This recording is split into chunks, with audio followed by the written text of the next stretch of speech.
Students, मैं दिनेश स्वागत करता हूं आज के इस वीडियो में जहां अपन पर्सन वाली 2 शुरू करने जा रहे हैं क्लास 10th की। ठीक है, तो शुरू करते हैं।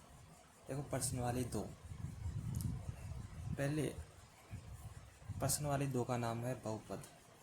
अब बहुपद किसे कहते हैं?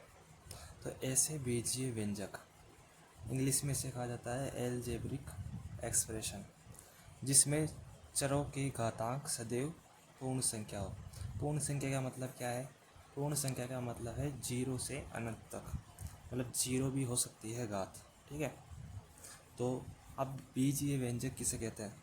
बीजीय व्यंजक उसे कहते हैं जिसमें चर और अचर के बीच में यदि प्लस माइनस या गुणा भाग लग जाए तो उसे अपन बीजीय व्यंजक बोल देते हैं। जैसे अपन बोले x+1, ये क्या है? ये इसे बोलते हैं अपन चर और इसे बोलते हैं अचर। तो चर और अचर के बीच में अचर को अपन संख्या भी बोलते हैं। ठीक है, तो चर व अचर के मिक्स में यानी प्लस माइनस या फिर गुणा भाग लगने पर जो हमें संख्या प्राप्त होती है, मतलब जो हमें पद प्राप्त होता है, उसे अपन बीजीय व्यंजक कहते हैं। अब देखो, बहुपद किसे कहते हैं ये तो समझ में आ गया ना। बीजीय व्यंजक किसे कहते हैं? तो बहुपद उसे कहते हैं ऐसे बीजीय व्यंजक जिसमें चरों की घातांक सदैव क्या हो? पूर्ण संख्या हो। जैसे कि उदाहरण लेके चलते हैं,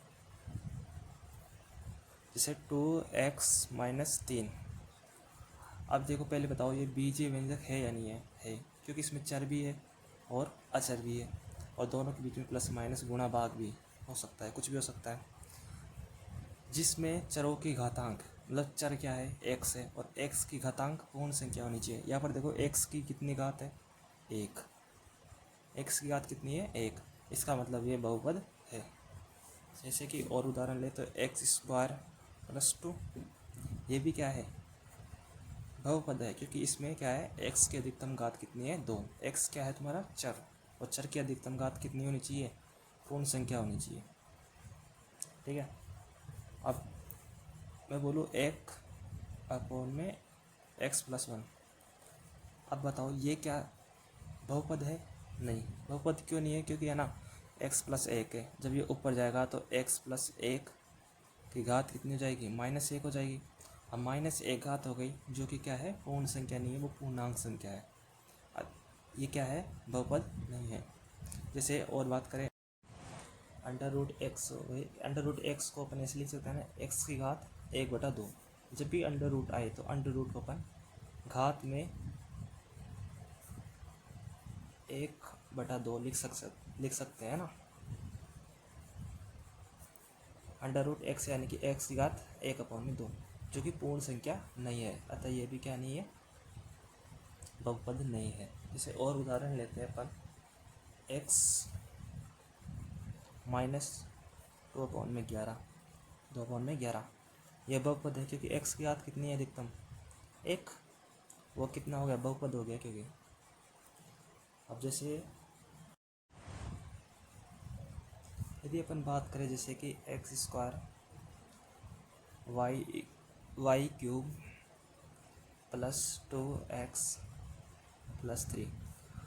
अब देखो, ये x y मिलकर इसके ऊपर होल कितनी हो जाएगी? घात 5 हो जाएगी, क्योंकि घात, इसको अपन ऐसे हल नहीं कर सकते क्योंकि x क्या है? x और y जो कि आधार है, आधार भी अलग है और घात भी अलग है। बट ये बहुपद है। क्यों? क्योंकि क्या है? पूर्ण संख्या है। पूर्ण संख्या है, घात क्या है? पूर्ण संख्या ही तो है, इसलिए ये बहुपद है। अब अपन देखने वाले हैं घात के आधार पर बहुपद के प्रकार, जो कि कितने होते हैं? 3 होते हैं। चलो शुरू करते हैं। अपन देखने वाले घात के आधार पर।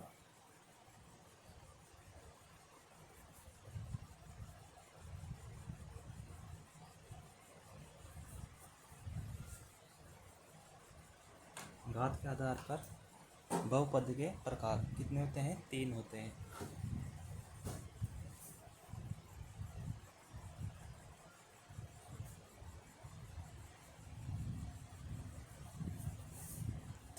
ठीक है, तो पहला अपन पढ़ेंगे रेखिक बहुपद।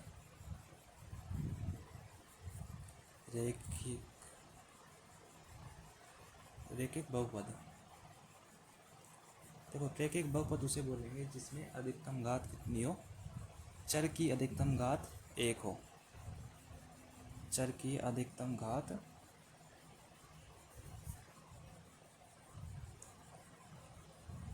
1 हो। ठीक है, चर की अधिकतम घात कितनी होनी चाहिए, 1 होनी चाहिए। चर की अधिकतम घात 1 होगी तो उसे अपन बोलेंगे रेखिक बहुपद। उसे अपन बोलेंगे क्या, रेखिक बहुपद। अब जैसे उदाहरण ले लेते हैं, जैसे x+2, यहाँ पर चर क्या है, x, चर की मतलब x की घात कितनी है, 1, तो ये क्या है, रेखिक बहुपद। जैसे अपन कुछ भी ले सकते हैं, 2x+3y+2, ये भी क्या है, अधिकतम घात 1 ही तो है, तो ये भी क्या है, रेखिक बहुपद। ऐसे और भी उदाहरण ले सकते हो तुम, जैसे कि u+2। अब जरूरी नहीं है चर की जगह एक से आए, x y z A B C D के कौन से भी अक्षर आ सकते हैं। ठीक है, तो u की अधिकतम घात कितनी हो गई, 1, तो ये भी क्या होगा तुम्हारा, रेखिक बहुपद। अब जैसे दूसरे तरीके की बात करें तो इसका दूसरा टाइप कितना हो गया, कौन सा हो गया, द्विघात बहुपद। द्विघात बहुपद,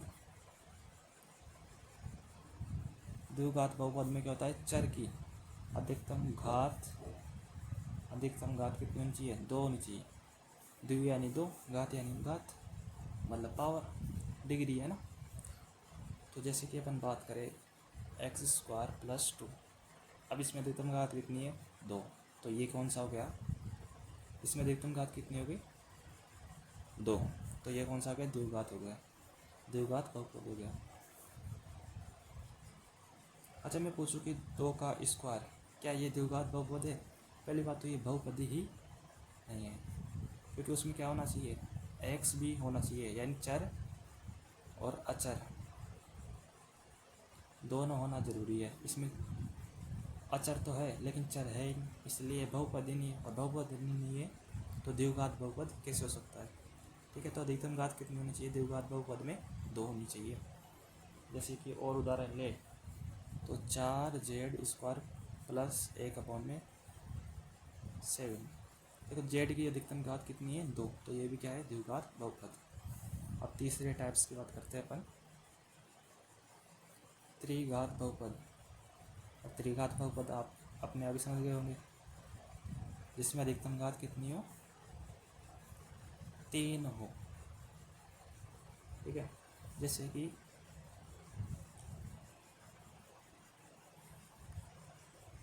2 - x की घात 3, अब इसमें x की घात कितनी है, अधिकतम 3, तो ये क्या हो गया तुम्हारा, त्रिघात बहुपद हो गया।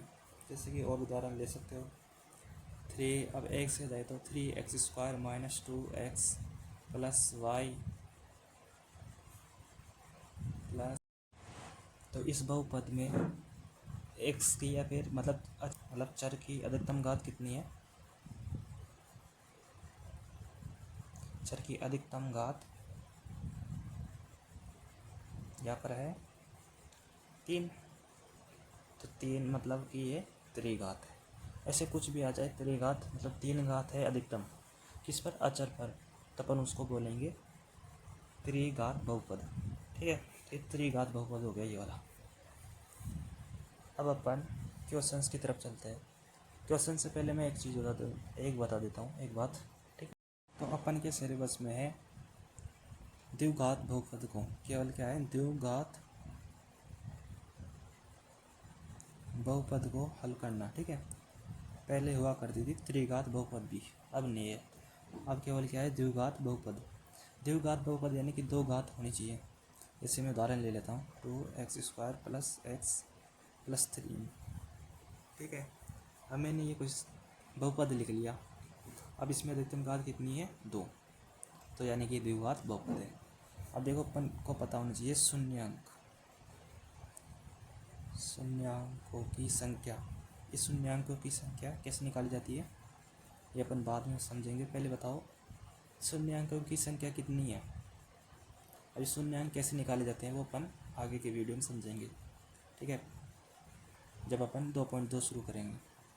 तो शून्य अंकों की संख्या इसमें देखो जितनी अधिकतम घात हो,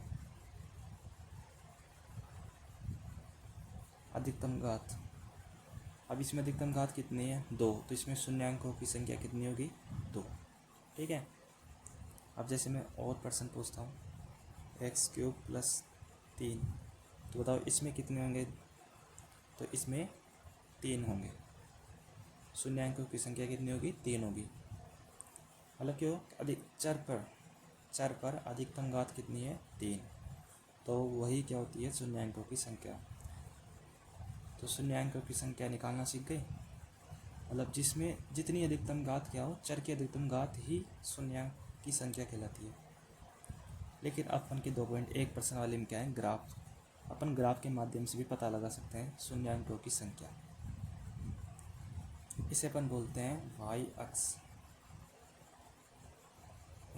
अक्ष, और इसे बोलते हैं अपन x अक्ष। क्षैतिज अक्ष भी सिखा जाता है ना, क्योंकि क्षैतिज रेखा होती है, क्षैतिज रेखा। इसे अपन बोलते हैं ऊर्ध्वाधर रेखा, ऊर्ध्वाधर रेखा। ठीक है।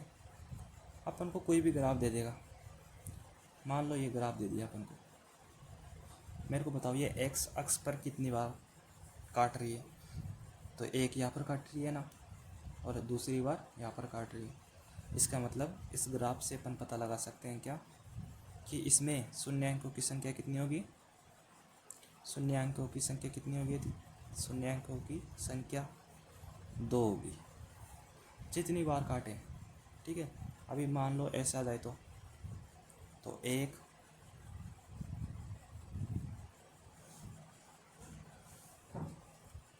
1 2 3, तो 3 क्या हो जाएंगे यहाँ पर शून्य अंकों की संख्या। ठीक है। अब अपन 2.1 के उदाहरण और प्रश्न करते हैं। ठीक है, चलो। तो अब शुरू करते हैं उदाहरण 1, जो कि 2.1 प्रश्न वाले का है ना। 2.1 प्रश्न वाले का उदाहरण 1 शुरू करते हैं। इसमें देखो शून्यांकों की संख्या बतानी है, शून्यांकों की संख्या बतानी है। मैंने क्या बताया था, जितनी बार x अक्ष पर वो रेखा काटे वही उसकी, मतलब उतनी उसके क्या होंगे शून्यांक होंगे। अब ये देखो एक बार काट रहा है ना, यहाँ पर x अक्ष पर तो एक बार ही काट रहा है, तो इसका मतलब यहाँ पर इस ग्राफ का एक शून्यांक हो जाएगा। मतलब इससे जो क्या बनेगा, बहुपद बनेगा, उस बहुपद का क्या होगा, एक ही शून्यांक होगा। और इसके कितने हो जाएंगे शून्यांक, 2 शून्यांक हो जाएंगे, क्योंकि 2 बार काट रहा है। यहाँ पर देखो एक बार काट रहा है, 2 बार काट रहा है, 3 बार काट रहा है, तो 3 शून्यांक हो जाएंगे। इसका एक शून्यांक हो जाएगा, एक बार कट रहा है ना। यहाँ पर देखो x अक्ष पर कितनी बार काट रहा है ये बिंदु, मतलब ये रेखा कितनी बार टच होके जा रही है, तो एक बार ही टच हो रही है ना, वो भी यहाँ पर हो रही है ना, तो एक क्या हो जाएगा यहाँ पर शून्यांक हो जाएगा इसका। यहाँ पर देखो 1 2 3 4, तो 4 शून्यांक इसके हो जाएंगे। तो उदाहरण बहुत सरल है और प्रश्न भी बहुत सरल है। इस प्रश्न वाली के 2.1 के 2.1 बहुत सरल है। ये देखो उदाहरण, वो मतलब प्रश्न कितने हैं, प्रश्न 6 है, बट बहुत सरल है। देखो इसमें देखो कि एक शख्स पर ही काट ही नहीं रही, एक शख्स पर नहीं काट रही ना, ये एक शख्स तो यहाँ पर है और एक शख्स पर नहीं काट रही, इसका मतलब क्या है 0 इसके शून्यांक हो जाएंगे। ठीक है। अब जैसे ये देखो कितनी बार काट रही है, एक बार काट रही है ना, यहाँ पर काट रही है ना भाई, ये एक शख्स को कितनी बार काट रही है, एक बार ही तो काट रही है, तो एक क्या हो जाएगा इसका शून्यांक हो जाएगा। इसका देखो 1 2 3, 3 शून्यांक हो जाएंगे। इसके 1 2 बार काटी, 2 शून्यांक हो जाएंगे। 1 2 3 4, इसके कितने शून्यांक हो जाएंगे, 4 शून्यांक हो जाएंगे। अब देखो इस क्वेश्चन को देखो, यह 1 2 3, तो 3 बार काट रही है, तो इसके शून्यांक कितने हो जाएंगे 3। मतलब इस ग्राफ से जो बहुपद बनेगा, उस बहुपद के कितने शून्यांक होंगे, 3 होंगे। जितनी बार एक शख्स पर वो रेखा टच होए, जितनी बार वो रेखा एक शख्स पर टच होए, वही उसके क्या हो जाएंगे शून्यांक हो जाएंगे। ठीक है। तो बस आज के लिए इतना ही। अब अपन कल शुरू करेंगे क्या 2.2 प्रश्न वाली। उससे पहले उसका परिचय उदाहरण सब जानेंगे, डिटेल से पढ़ेंगे उसको भी, है ना। उसमें अपन क्या सीखेंगे, शून्यांक कैसे निकाले जाते हैं ये समझेंगे। इसमें अपन शून्यांकों की संख्या कैसे निकालते हैं ये सीखते हैं, उसमें अपन शून्यांक कैसे निकाले जाते हैं वो समझेंगे। ठीक है, तो आई होप आपको अच्छा वीडियो लगा होगा। अच्छा लगा हो तो वीडियो को लाइक ज़रूर करें और कुछ डाउट रहा हो तो कमेंट में ज़रूर पूछें।